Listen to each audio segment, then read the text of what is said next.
प्रिय सज्जनों और देवियों, आप सभी को हार्दिक शुभकामनाएं। भारत की विकास यात्रा के कई आयाम हैं। आज भारत की रेल व्यवस्था का संक्षिप्त विवरण प्रस्तुत है। आशा है कि यह कॉम्पिटिटिव एग्जाम्स के छात्रों तथा सभी प्रबुद्ध जन को उपयोगी जानकारी दे सकेगा। अतीत और वर्तमान। भारत का रेल नेटवर्क विश्व के 5 सबसे विशाल नेटवर्क्स में से एक है, लेकिन गुणात्मक आधार पर हम बहुत पिछड़े हुए हैं। हमारी ट्रेनों की सामान्य रफ्तार बहुत कम है। साथ ही 10 साल पहले तक यात्री गाड़ियों में सुविधाएं कम थीं, सफाई भी अपेक्षित स्तर की नहीं रहती थी। एक और बड़ी त्रुटि यह थी कि सिग्नलिंग सिस्टम 19वीं सदी का था, क्योंकि वह मानव चालित था। स्वभावतः अक्सर बड़ी दुर्घटनाएं हो जाती थीं, जिनमें कई लोग हताहत होते थे। लेकिन विगत एक दशक में इस दिशा में तेजी से सुधार हुआ है।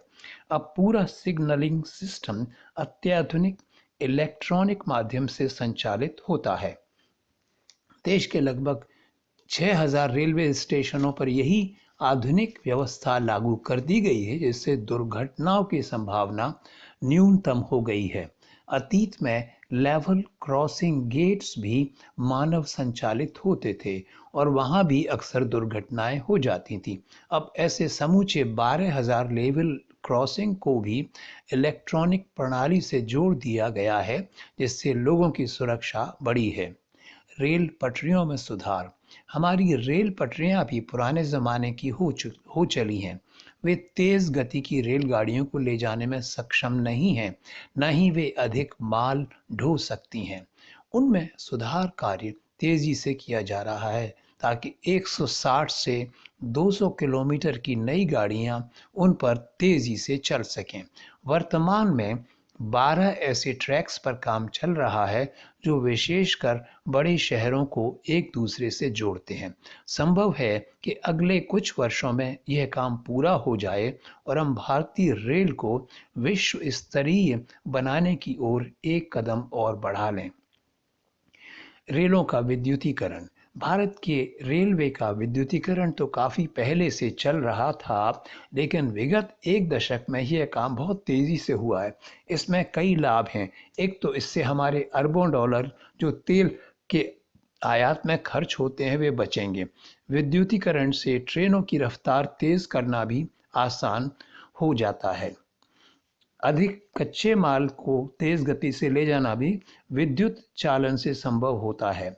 अतः भारत ने 2 बड़ी विदेशी कंपनियों को भारत में ही 6000 से लेकर 12000 हॉर्स पावर तक के अत्यंत शक्तिशाली विद्युत लोकोमोटिव बनाने के कॉन्ट्रैक्ट दिए हैं और यह काम तेजी से चल रहा है। ये कंपनियां हैं अमेरिका की जनरल इलेक्ट्रिक तथा फ्रांस की एल्स्टॉम।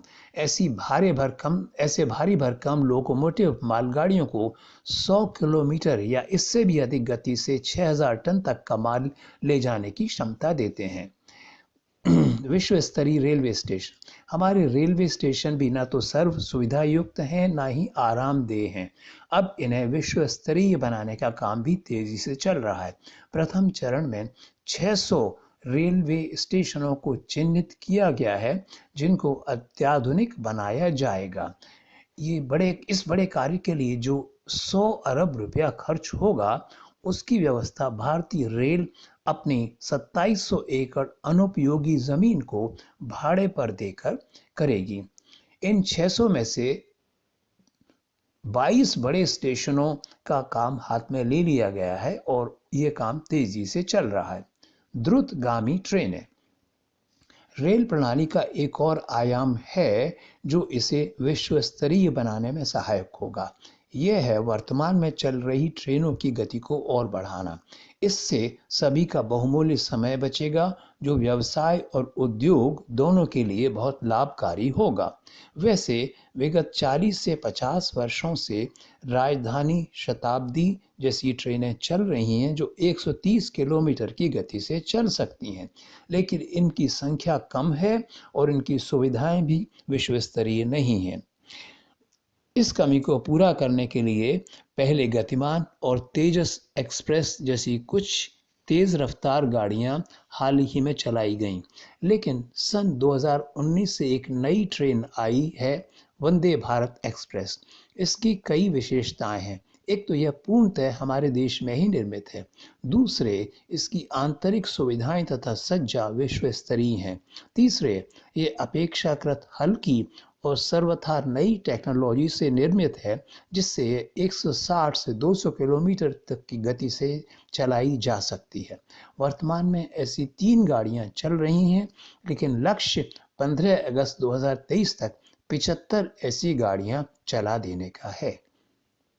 यही नहीं, सन 2025 तक 300 ऐसी गाड़ियां भारत में दौड़ने लगेंगी और 2028 तक इनकी संख्या बढ़ाकर 500 कर दी जाएगी, ताकि भारत का हर कोना द्रुतगामी रेलवे से जुड़ सके।